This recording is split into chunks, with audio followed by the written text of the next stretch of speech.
Hey, Kim.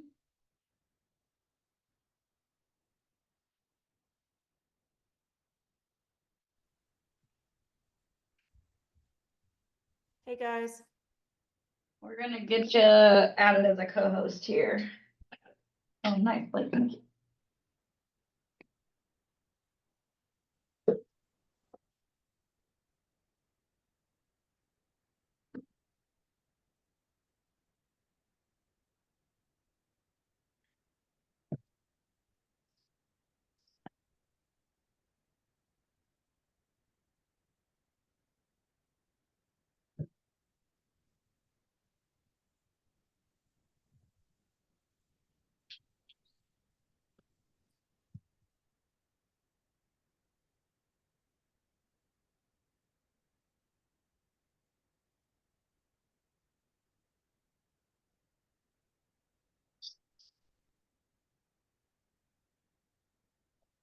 Bless you. That's recorded, by the way. Did you record already? It started automatically. Hey, Senator. Hi there. How are you? Hello. Oh, just 2 minutes ago, before I clicked on the Zoom link, my dog entered the house. I've got a dog door. Smelling of skunk. Oh, Oh my God. Word. Thank goodness Ready to for go? adult age children who live in the house. It's being taken care of without me. I was gonna say, at least you're top of the stack, so you can get in and get out. Wait. Yeah, and Uh, actually, I'm at my home. As soon as I'm done, I'm going to transfer this to my phone, listen in, and get on the road to go down to Springfield. Okay. Sounds good. skunk is the worst. It's I don't mind it from a distance, but when it's right there at your knees, when your dog enters oh boy, it's really something else. it's really something else. Yeah. There's no good trick. All the tricks that people say, like nothing works but time, I feel like. I Well, think so. there's that nature's miracle, which has worked wonders on our dog because our dog gets probably 3 to 4 times a winter. She gets skunked. My She dog, never, this is probably like the 7th time. they never learn. They never Have they learn. learned? I don't think so. So, but the nature's miracle, it makes me still talk to her. All right, Yeah. I'll give that a try. Keep that in our house.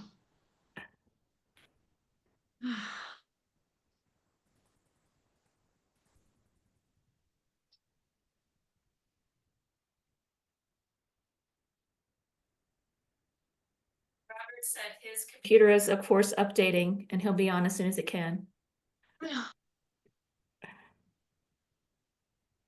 Hello, everyone. Hi. Hi. You all know it's still recording, right? Yeah. It did it automatically. Mhm. Started. Yeah. Yeah. We usually pause that recording and start it once the thing, Perfect. We can do that. Oh.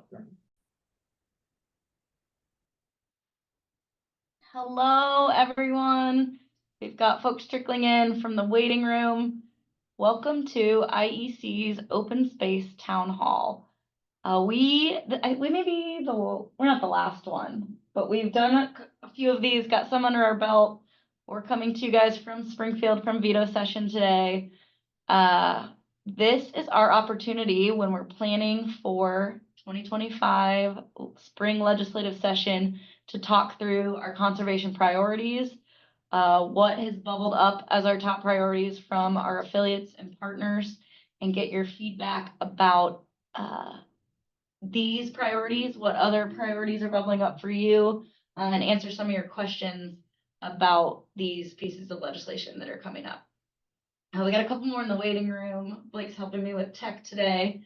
And we are going to kick off. I'm going to give you a little preview of the agenda so you know what topics we're talking through today.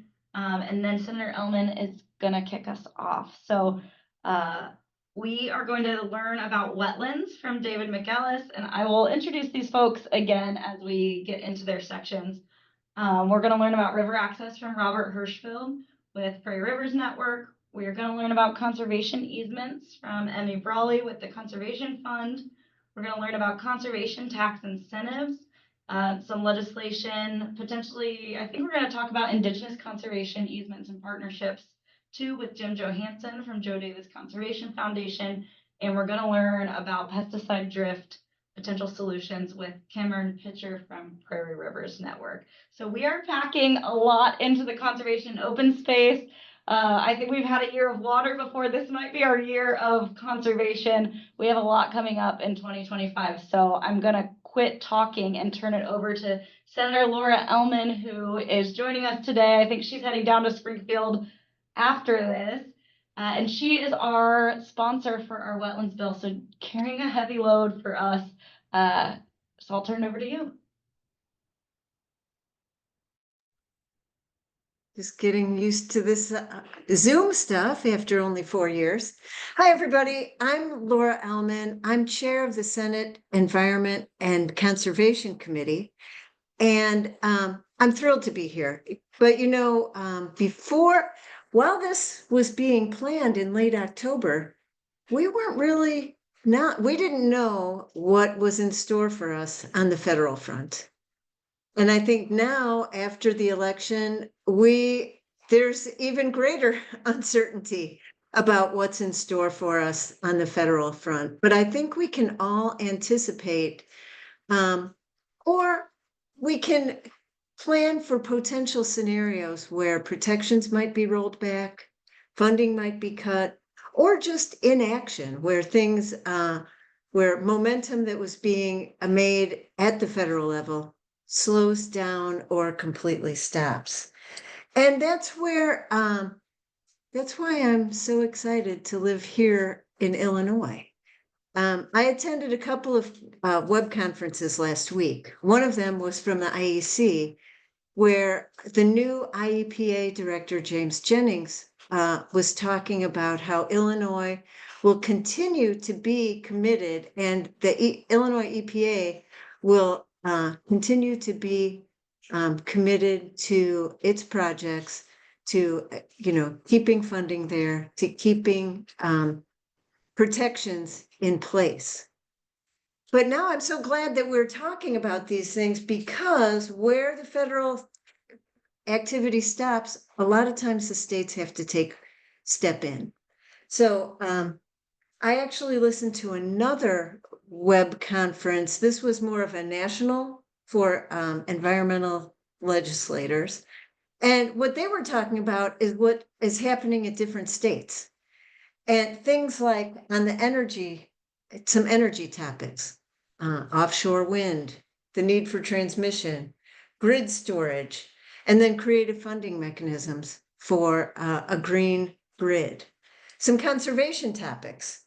They talked about the Endangered Species Act, uncertain farm bill protections, extended producer responsibility bills, and then specific to water, wetlands, coastal resiliency, including some interesting things regarding coastal TIFs, recreation in the water and paddling bills, and PFAS and emerging pollutants like microplastics. And it just drove home to me the fact that, hey, Illinois, we understand the assignment. And working with such smart, forward-thinking advocates like the people on this call has really got me encouraged, not only for us as a state, but for our future as a state. So I'm thrilled to be part of this, to kick off this town hall with legislative priorities, and look forward to listening to all of the panelists. Thank you. Thank you so much. So our first panelist is David McEllis with Environmental Law and Policy Center. I'm going to turn it over to you, David. Excellent, thank you. And just waiting to get slides up. Go slides right top left. There you go. And then share.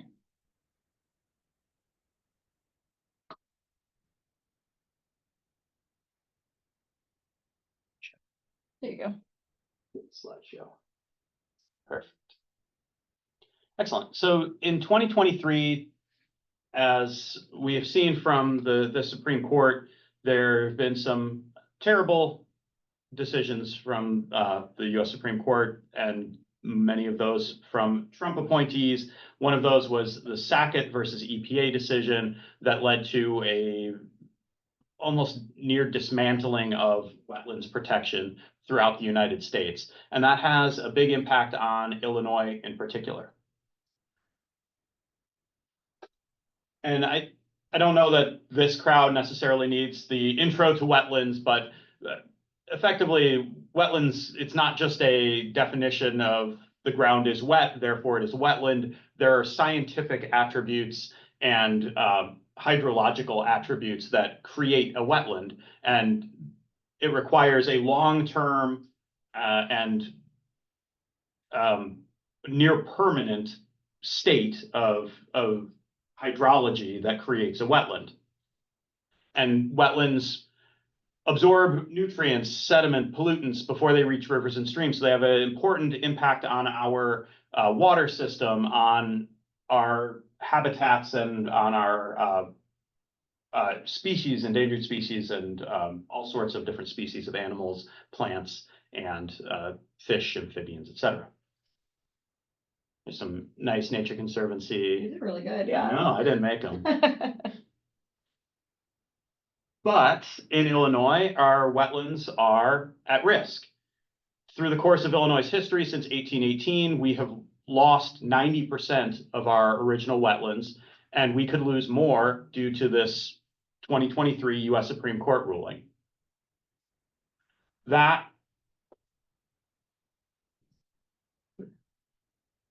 ruling wasn't just out of the blue. It came as a result of 20 years or so of litigation on the waters of the United States, including definitions that further refined the scope of waters of the United States. But what it led to was this Sackett decision, and the Sackett decision isn't necessarily the end of the rollback of federal regulations of wetlands. In the Sackett decision, the court ruled that wetlands aren't considered covered by the Federal Clean Water Act unless they have a, quote, continuous surface connection and are indistinguishable from other covered waters like rivers, lakes, streams that find themselves relatively permanent. So what that means is what I always thought of as a wetland, you're walking in the woods, you come across a marshy area, not necessarily connected to a river, not connected to a lake, but as I describe it, a place where Kermit the Frog might sit and play a banjo. Those places, if they're not permanently connected to a river, are no longer covered by the federal guidelines and by the federal rules. Conservative estimate is that half of the wetlands that were previously covered are no longer covered. Great friend of the environment, Brett Kavanaugh, said that this would leave long regulated and long accepted to be regulable wetlands suddenly beyond the scope of the agency's regulatory authority. 2024 is weird. I didn't think I'd be agreeing with Brett Kavanaugh. And this was not a just conservative decision. This was a decision that was made that has sweeping impacts, particularly on states that don't have their own wetlands policy. Next slide, please. In Illinois, we have some laws, some counties are covered by wetlands protections, but overall, throughout the country, there are 23 states that have no standalone wetlands laws. In those states, industry polluters can destroy wetlands, can fill them in without having to avoid impacts to wetlands, minimize that impact, or offset that harm by replacing those wetlands. Illinois, unfortunately, is one of those 23 states.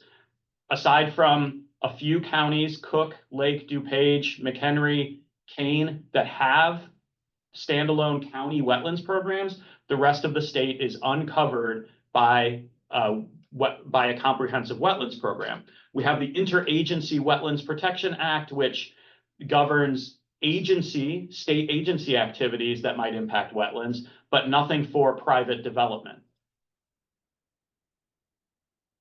And So this map from Earth Justice shows states that had the most danger after the Sackett ruling. As you'll see, Missouri, Kentucky, Nebraska, Texas, some of those states probably not going to get comprehensive wetland protection. One of those states, though, that is bright red is Colorado. Colorado just this past year passed a wetlands bill that was comprehensive.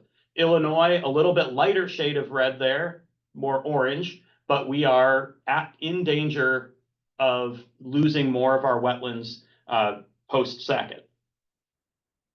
So the Illinois Clean Water for All campaign, many of the groups represented by IEC and national groups, as well as some wildlife and conservation groups, got together to discuss what we could do to react to this Supreme Court decision. And we decided to attempt to create a statewide wetlands protection program run by the Department of Natural Resources, prioritizing avoidance to wetlands, rivers, and streams, and requiring compensatory mitigation. So if you destroy an acre of wetlands, you have to replace that acre or more, depending on the quality and importance of that wetland. This would provide some clear direction to regulated entities and ensure that we're not losing any more of our really minimal wetlands that we have left. And so we wanted to make sure that that both is robustly enforced, but also has funding to ensure a successful program. And so what we did was we introduced a couple bills.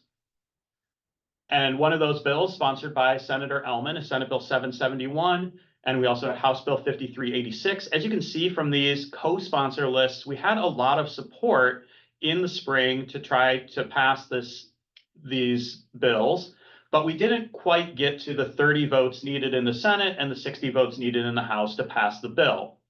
And partially that was because leadership of the Senate and House wanted us to discuss to talk with opponents about the bill and attempt to placate some of the concerns of opponents. But some of these opponents were supporters of the Sackett decision and filed amicus briefs in support of the Sackett decision. They're never going to agree to a state regulatory scheme. So what we're attempting to do is try to gain some more support, try to get support from the governor's office, and attempt to, if we can't move something in lame duck session in January, to try to start this up again in the spring. And IEC has an action alert to contact the governor's office. We have worked with the Department of Natural Resources on this, but we still need some more support in an attempt to try to move something to create a strong wetlands protection bill. And before this is up, we'll drop the link to the action alert in the chat. So if you could fill that out and send a note to the governor to ask for their support, that would be fantastic. And happy to take any questions, and we'll put my contact information in the chat as well. I think we'll hold questions to the end. I'm gonna keep people tight on time to hopefully have 15-20 minutes for questions and answers at the end. But next up, we're gonna hear about river access from Robert Hirschfeld with Prairie Rivers Network.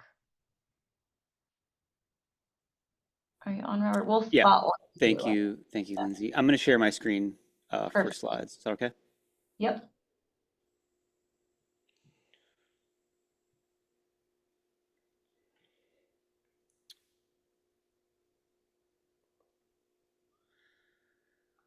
All right. Can you see that? Yes, sir. Yep. All right. Good. So on March 1st, 1831, a young man of 22 put his canoe into the Sangamon River, which is just a few miles southwest of where I am in Champaign-Urbana, and he embarked on a journey that would take him all the way to New Orleans. In his journal, he wrote, "After the great winter of the deepest snow I have yet seen, land travel was impractical during the thaw, so the Sangamo became our transportation. The Sangamon River, like many of Illinois' rivers, was his highway to the world beyond, a path to commerce and adventure. This young man was Abraham Lincoln. Lincoln's connection to our waterways ran deep. His very first political speech was about the navigability of the Sangamon. He even patented a watercraft that could navigate shallow waters, the only president still to this day to hold a patent. This is our shared history as Illinoisans, a history of navigation, a history of freedom to use our rivers for commerce and pleasure. And of course, long before Lincoln and European settlers navigated Illinois' rivers, indigenous people did so. Rivers have been used for navigation since time immemorial. So these words, forever free, come from the Northwest Ordinance of 1787, which chartered a government for the Northwest Territory, of which Illinois was a part, and provided a pathway to admit new states to the Union. The ordinance declared our navigable waters common highways and forever free. But today that freedom is not being respected. Our right to enjoy Illinois' rivers and streams is being taken away, and it's time we reclaim what is rightfully ours. So Illinois boasts over 120,000 miles of rivers and streams, ranking near the top of all states. You can look on the map on the left, and you can see countless rivers and streams, the lifeblood of the prairie state. But the Illinois Department of Natural Resources, which under statute is tasked with keeping track of the public waters of the state, claims that the public has no right to use nearly 98% of these waters. So compare the map on the right. Those tiny handfuls, that tiny handful of rivers are all that DNR says are open to the public. Basically, just the largest rivers in the state. In our view, DNR is severely curtailing rights that the public enjoys under current federal and state law. So this is the Vermilion River. This is our state's only national scenic river. A river that DNR claims is not public and is not navigable.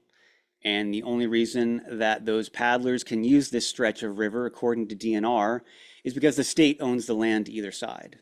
And in fact, a few miles downstream of where these paddlers are, when the banks are owned by private landowners, this river is considered non-navigable and not open to the public.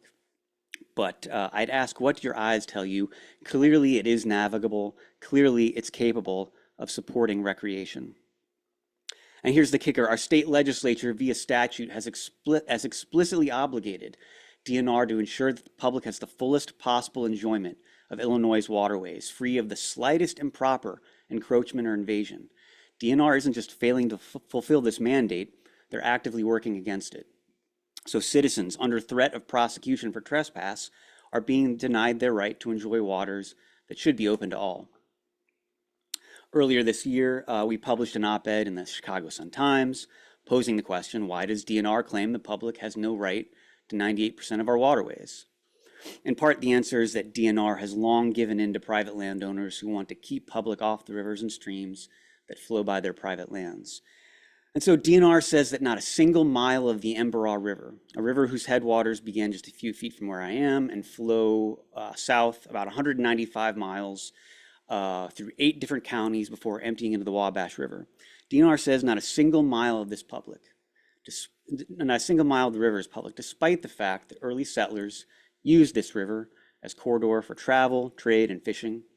Found this postcard from the 1920s with some finely dressed young people out enjoying a day on the Emberaw. DNR says this river was not historically navigable. I think this is evidence to the contrary. I drove the length of the Emberaw earlier this year, and not even halfway to where the river meets the Wabash. It's wide enough easily to fit 30 or 40 canoes side by side.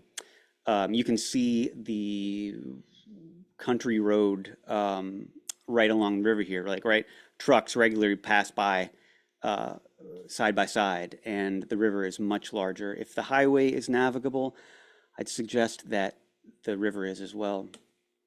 So DNR's interpretation makes Illinois an outlier among our neighboring states. By comparison, here's what Iowa's DNR says.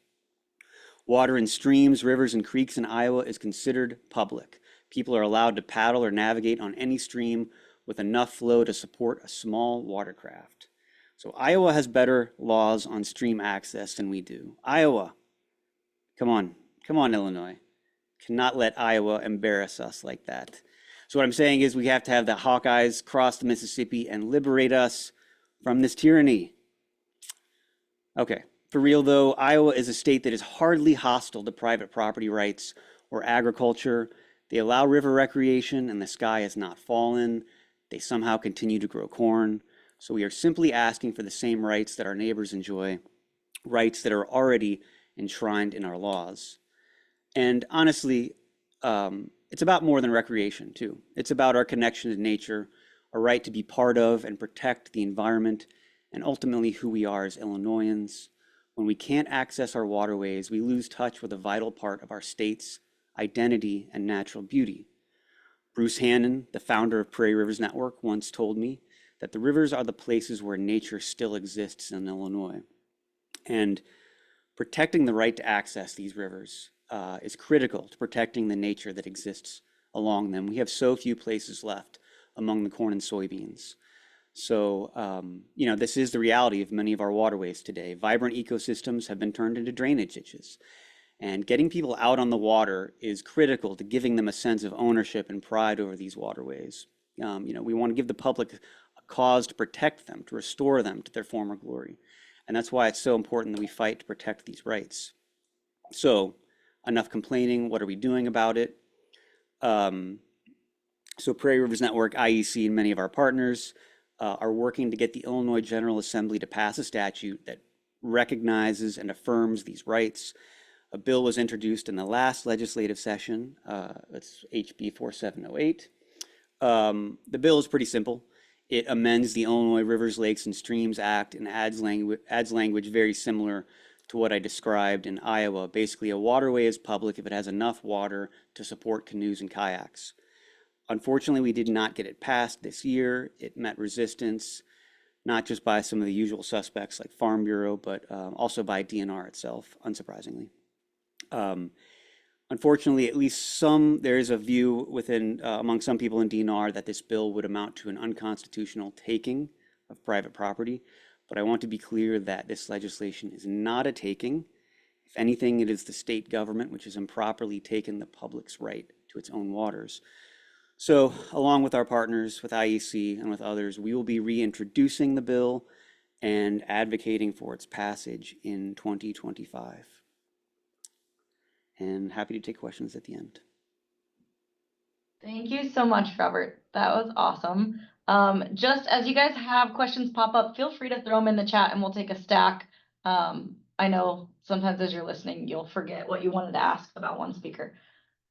So thank you, Robert. Next up is Emmy Brawley with the Conservation Fund that's going to talk to us about some legislation around conservation easements, or what are we calling them now, Emmy? It's land agreements? Conservation agreements, yeah. Conservation agreements. Yeah. So I'm joking with Emmy because we have heard feedback that when we say easements, people's eyes glass over a little bit. So it's been a communications issue, but go ahead, Emmy. Thank you. Thanks, Lindsay. Hi, everyone. I'm going to share with you a piece of legislation we've been working on in partnership with many groups called the Legacy Act. My name is Emmy Brawley, and I am a regional director with the Conservation Fund.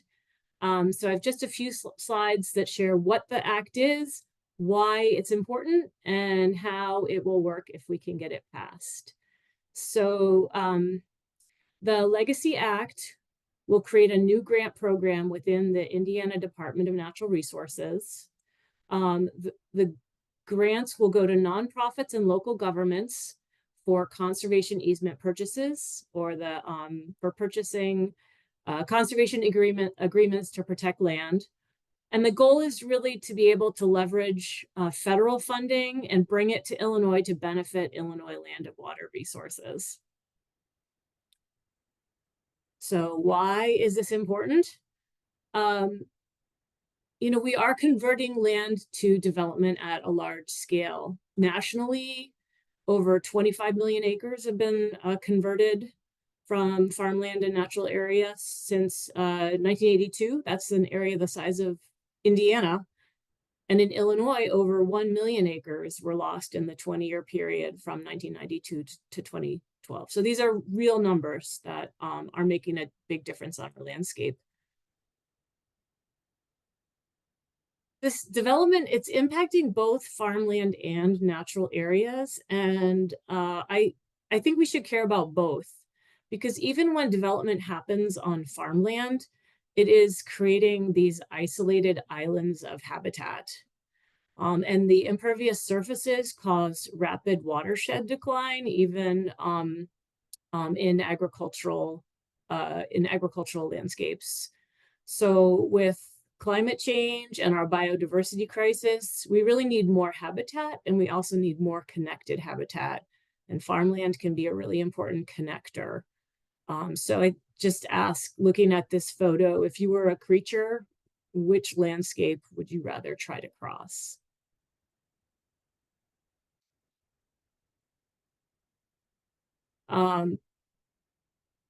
Illinois' prime soils are also globally important, especially if we think about the importance of producing food in a climate future where we're facing drought and flooding and war and trade restrictions. So this is a map that shows the most versatile, productive, and resilient soils in the US. And as you can see, Illinois is ground zero. So development, loss of farmland and natural areas is a national threat. And that's one of the reasons why the federal government, through USDA and the Farm Bill, provides a lot of federal dollars for permanent land conservation.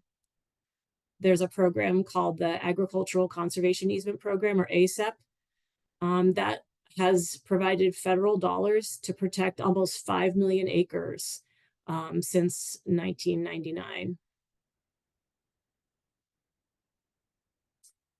And this is real money, and it's year-over-year money to conserve wetlands, grasslands, and farm and ranch lands through conservation easements. You can see the IRA money in 2022, 1.5 billion allocated for these easements because they reduce, capture, avoid, and sequester greenhouse gas emissions. They are a climate tool as well.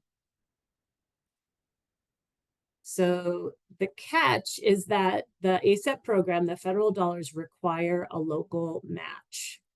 So 28 other states have adopted their own version of the Legacy Act that lets them pull those federal conservation dollars into the state. But Illinois is not one of them. So Illinois is leaving federal dollars for land conservation on the table by not having its own state match for the ACEP program. For example, Ohio has secured $61 million in federal funding for land conservation in Ohio over a 20-year period, where Illinois only got 14 million. And all of that went to just one county in Illinois that has its own county level match. So the Legacy Act will create a state match program that lets us bring those federal dollars into the state for all counties.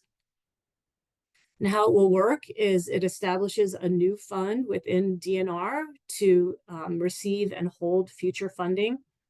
It authorizes DNR to get the program set up and award grants. Grants can include ecological management and acquisition costs. The program would cover the DNR's administrative costs. And also, DNR can use some of the funding for its own purposes, including to support the protection through the Illinois Nature Preserves Commission easements. And the Act also has priorities that would target projects that provide great leverage for state dollars, that protect Illinois natural area inventory sites and otherwise protect biodiversity, that are supporting food production, habitat connectivity, and equity goals. And there's a technical advisory committee to assist DNR. So that's how it works. There's a large group of people and groups that are supporting this act. And I guess we'll see what happens this session, but there is a bill in draft form that we'll hope to move forward this year. And there's my contact information if anybody wants to connect over this after the town hall tonight. So thank you. Thanks, Emmy. Next up, we have Jim Johansson with Joe Davis Conservation Foundation, who's going to talk about conservation tax incentives and indigenous conservation easements. Thanks, Lindsay. And do you want us to pull up your slides? I can run my own slides. Give me Okay. 10 seconds here to get it pulled up. No worries. And we're actually doing good on time. My speakers have been great. Oh, why don't you just go ahead and pull my slides up? I don't have sharing turned on my end. Oh, that's okay. We can do it. So while those slides are coming up, thanks everybody for having me.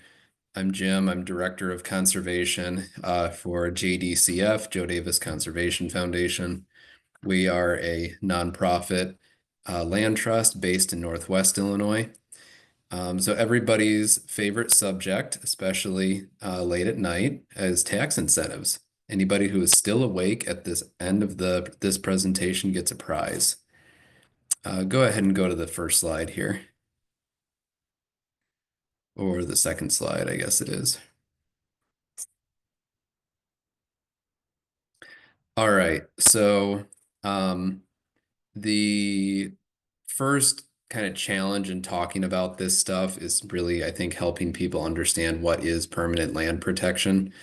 And this kind of builds on what Emmy was talking about. We're talking about offering landowners an incentive to set their land aside for conservation outcomes, whether it be farmland preservation, preserving habitat, preserving undeveloped open space. The goal is to help landowners, give landowners a reason to set those lands aside. And while Emmy and it was talking about the Legacy Act, which would create a funding source to pay landowners to set their land aside for conservation, the other way we can work with landowners is to give them a tax incentive. And there are ways we can combine both of those, but we're not going to go into that much detail tonight. So right now, what we're dealing with is we have some incentives for landowners to set their lands aside for conservation, and that's through our property tax code. Unfortunately, the current tax incentives for property taxes in Illinois really aren't that great unless you're doing what's called a nature preserve dedication. And there's very few of those throughout the state. It's actually very hard to have your property qualify for that nature preserve dedication. If you can get your property to qualify, you can apply to have your property taxes go down to $1 per acre. And that's great. We're not going to touch that. What we do want to do is we want to improve the property tax incentives for these other two things called land and water reserves and conservation easements. Essentially, what we want to do is we want to make those incentives more competitive than other land uses that are offered by the property tax code. So if you're a farmer, it is better for you financially to just keep your farm in production with no protection on your farm because you're probably going to get taxed at 5%. If you're a forest landowner, you can enroll your program, or I'm sorry, you can enroll your property in a temporary program like the Forestry Development Act. And that's going to bring your property taxes down to 5% as long as you remain enrolled in that program. If you're in the Forestry Development Act, you may choose to get out of the program after 10 years and then your taxes go back up. So compare that to the current incentive for land and water reserves and conservation easements. It's right now at 8.33%. Really, the effect is landowners don't even bother looking at these protection options when they have the option of just continuing to farm it or putting it in a temporary program. So we want to increase those incentives. Let's go to the next slide. The other thing that we have on the table is actually creating a brand new incentive. So on the last slide, I was talking about enhancing current incentives for property taxes. Now we're talking about creating a brand new incentive for income taxes. Essentially, what it does is it gives landowners the option of claiming a credit on their state income taxes if they agree to put their land aside for conservation.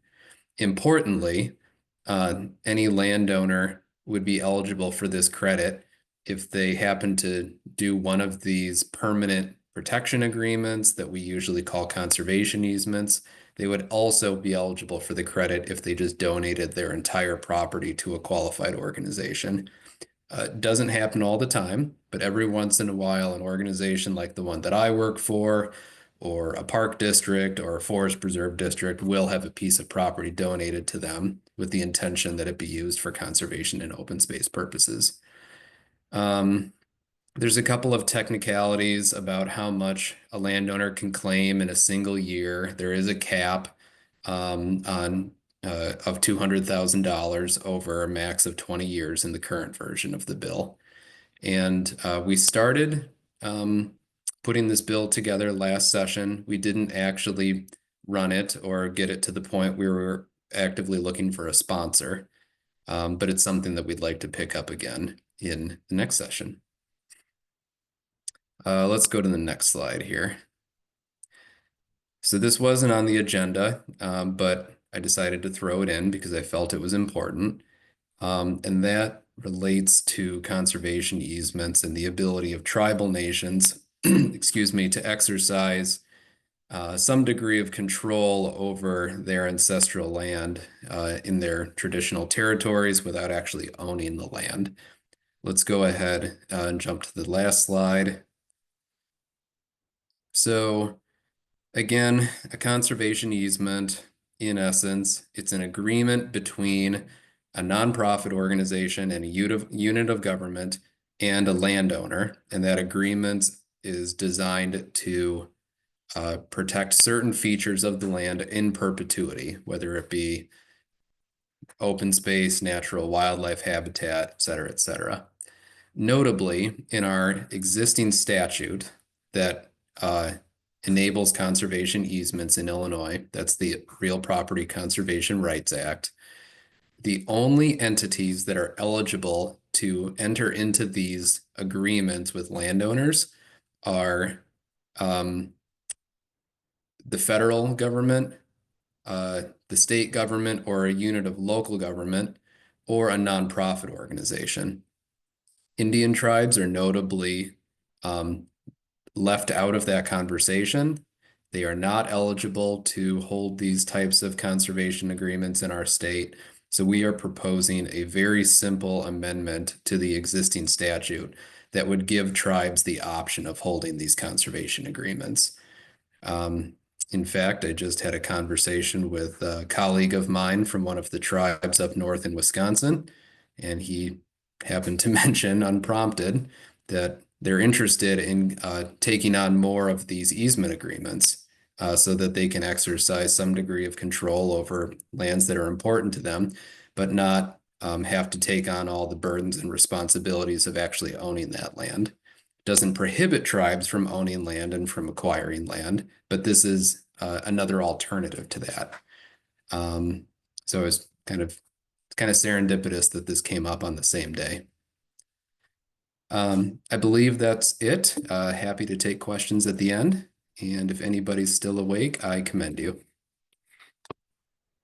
Thank you so much, Jim. Next up, I've got Kim with Prairie Rivers Network. Going to talk to us about pesticide and herbicide drift.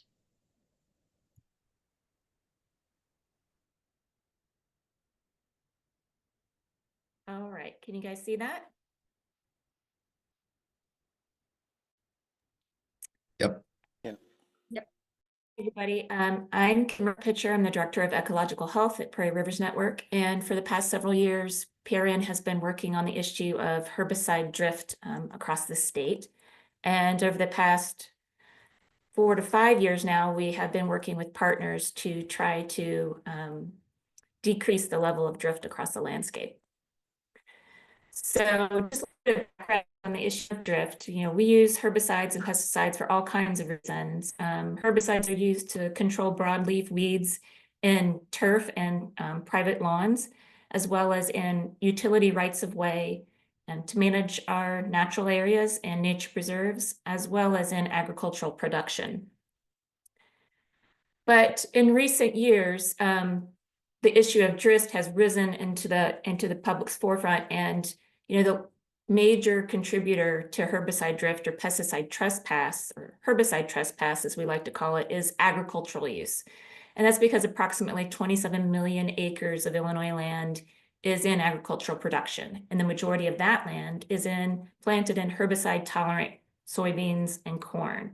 And these herbicide-tolerant crops allow farmers to not only apply herbicides early in the growing season, like they typically would, to kill the weeds before they plant, but they can now use herbicides over the top of these growing crops throughout the growing season to kill the weeds in the fields and not harm the crops. And this has led to a real heavy reliance of herbicides for weed control in our agricultural systems. It's pretty much the dominant method of weed control, and there are serious ecological consequences of those practices. And these are some of them. On the left is a that has been repeatedly injured by herbicide drift for many years. And on the right is a peach tree. This is from an orchard down in Southern Illinois, down where I live. And these leaves are twisted, they're curled. This tree died the next year. It did not survive, neither did hundreds of its neighbors. And this is a real economic issue for growers as well. The ecosystems that we monitor and that the Illinois Natural History Survey and DNR staff have monitored over the years for symptoms of drift, we're observing that they're not only, they're not getting injured once every couple of years, they're getting injured year after year. And oftentimes they're getting injured multiple times a year throughout the growing season. And this is the state record post oak down in Washington County. It's a huge tree. You can see the 5 of us standing down there underneath it. This picture was taken in 2018. And at the time of this photograph, my collaborator, Martin Kemper, had monitored this tree and documented symptoms of drift for 2 years. So it had already been experiencing drift from the surrounding fields. I'm going to play a little video for you here. This is that same tree 4 years later in 2022. And you can tell this canopy tree is stressed. Its leaves are curled, they're stunted. I've touched them, they're thick, they're brittle. And this was a particularly bad year. It has had better years since, but this is a great example of the stress that can be caused by multiple drift events that occur on the landscape. And we have estimated that from our tissue analysis that this tree has experienced over 15 exposures to drifting herbicides in the past 6 years. So what are the impacts? As I mentioned, this is an impact for farmers. It's a financial burden for farmers. Whether you're a vegetable grower, an orchard, or a vineyard, if you're not growing these resistant crops, and you get drifted on, you're going to have injury and you're going to take a hit financially. It's also a huge burden for landowners. Cutting down trees that are at risk of falling down is very expensive, whether it's in your yard or whether you're having to log land that you wanted to leave for your great-grandchildren and you didn't want to log it. It's expensive and you lose the equity in that. It's also very costly for our state land managers because, they incur those expenses as well. It's also emotionally very costly. When we visit people that have been experiencing drift injuries on their property for years, they are devastated. They feel hopeless. They feel like they don't have any control over this. And once you recognize the symptoms, you start to realize how pervasive these symptoms are, and they really are across the state. There are certainly ecological impacts to drift. We know that plants and trees that have been exposed to herbicides can produce fewer flowers, and their floral resources are of lower quality, and they're also visited less frequently by pollinators. And this can lead to a reduction in fruit, nut, and seed production, as well as the quality of those fruits, nuts, and seeds. And this, of course, has a ripple effect through the ecosystems. Many of the wildlife that we enjoy, whether it's migratory birds, pollinators, or game animals, rely on these food resources in our ecosystems. And of course, there's overall environmental health impacts. You know, we rely, especially for trees, for protecting us from the negative impacts of climate change. And our communities are spending a tremendous amount of money to green up our urban areas and put more resiliency in these communities. And it impacts both rural and urban places.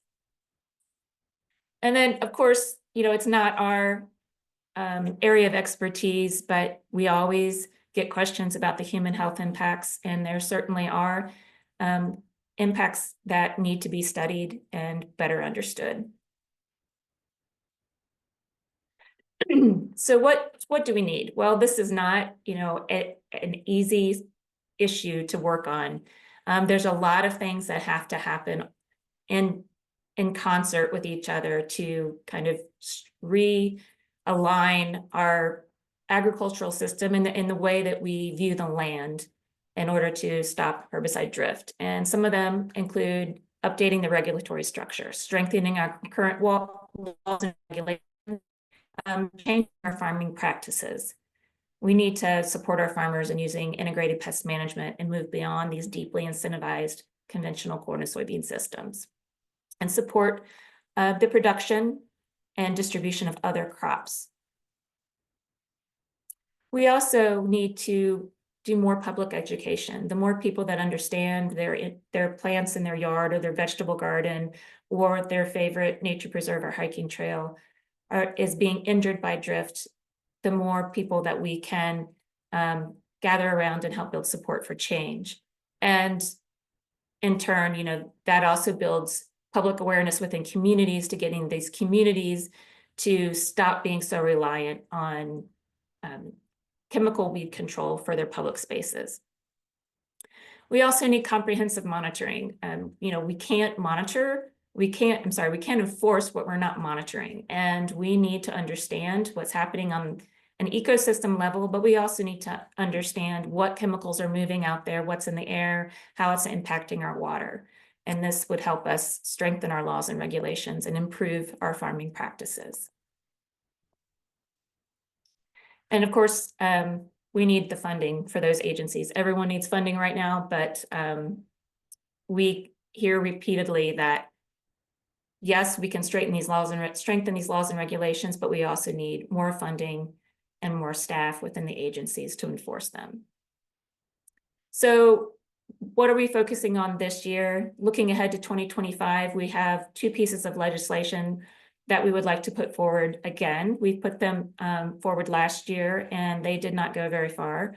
But the first one that we're going to put forward again this year is banning the ester formulations of 2,4-D. 2,4-D is one of those growth regulator herbicides that's widely used across the landscape. But banning the ester formulations would take away access in Illinois to the more volatile formulations of this herbicide, the ones that tend to evaporate and move off-site even, you know, days or weeks after they've been applied. So applicators would still have access to the low volatile formulations, the amine formulations of 2,4-D. So it's not a complete ban. And the other one is advanced notification for applications within a ½ mile of schools, playgrounds, and public parks. And this is because many of the applications that are occurring, particularly in agricultural landscape, are occurring early in the spring, and schools are still in session. Children are outside playing, and then they're continuing through the summer when children are still out in parks. And we would like to see advanced notification for applications to the parks in the area and to the schools within a ½ mile of any application site. And this isn't going to solve the problem, but it is going to help build awareness, and it's going to provide some sense of accountability out there so that it might disincentivize applicators from going out and applying when the winds are 30+ miles an hour. So that's what we're hoping to do this year, and I'm happy to take any questions. Thanks, and it looks like Kim, I'm gonna have you open the chat for me, Blake. It looks like the first couple questions in the chat are for Kim. So Jeff asks, the obvious question is why aren't the farmers responsible for the application of herbicides that damage their neighbors' assets financially liable for the damage? And then Joy added on and said, is it mostly like big agriculture that's responsible? Yeah, so that's part of the tricky situation that we're in right now. So when someone realizes they have herbicide drift, they file a complaint with the Department of Agriculture, and the Department of Agriculture will send out someone to investigate that complaint. And they will look at all of the applications that were made within a certain area of that property. And if they can't find someone who misused a herbicide or a pesticide, then there's no fault found. If a farmer applied according to the label, they did everything right, but you still got drifted on, they can't prove that the herbicide, where it came from in the first place. Second, they didn't do anything wrong because they were doing it according to the label.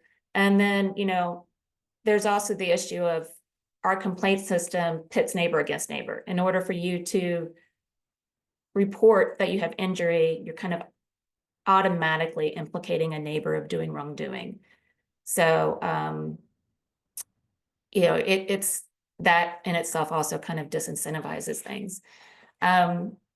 So with these volatile herbicides, it is very difficult to find where they're coming from. And you have to think there's many growers, many applicators applying in the same, time frame in any given area around the state. And so it is challenging to find the source of drift. And for the second question, the drift can come from, lawn care. It can come from turf treatments in fields, rights of ways, but the majority of it is coming from, applicators in agricultural settings. And whether or not it's a big applicator or a small applicator, I can't really say, but if you have a small window of time and you have 6,000 acres that you have to spray, you're probably going to be crunched to, get all of that done in that window of time. And that could also be part of the problem.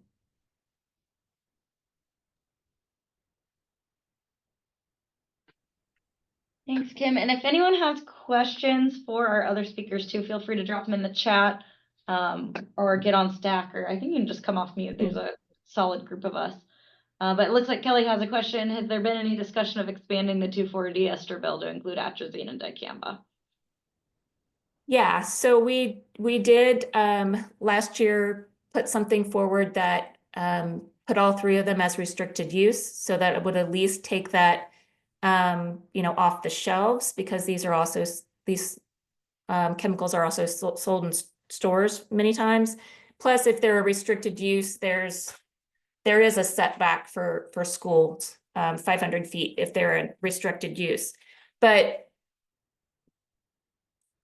taking atrazine, and atrazine is the #1 herbicide used in corn. And I think it would be nearly impossible in the current landscape in Illinois to get it taken, off, to get a ban. And the same with dicamba. I think dicamba is going to have to come from the US EPA.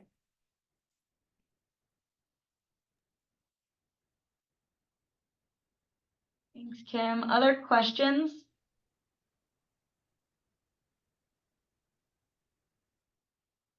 For any of our speakers about some of these pieces of legislation coming up? Wetlands, river access, conservation easements, tax incentives for conservation, indigenous conservation easements.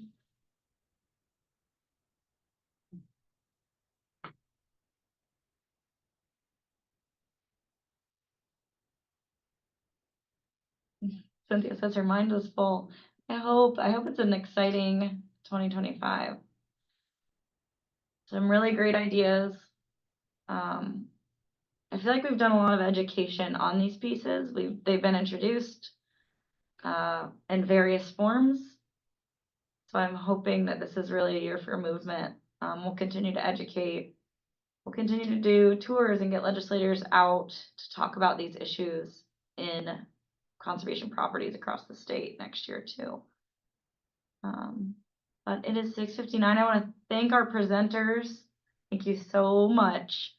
Not only for just presenting your topic here today, but also for all the work you've done developing these pieces of legislation and educating. You are humongous helps to IEC. All right, anything else? Any last minute questions? I thought we'd go over today, but our speakers must have been so informative that they didn't leave anything hanging out there. Cool, thank you so much. And the recording will be up likely on our website at some point, and it will go out in our newsletters too. Thank you again. Thanks for pulling Thanks, this together, everyone. Lindsay. Good night. Thanks, you guys.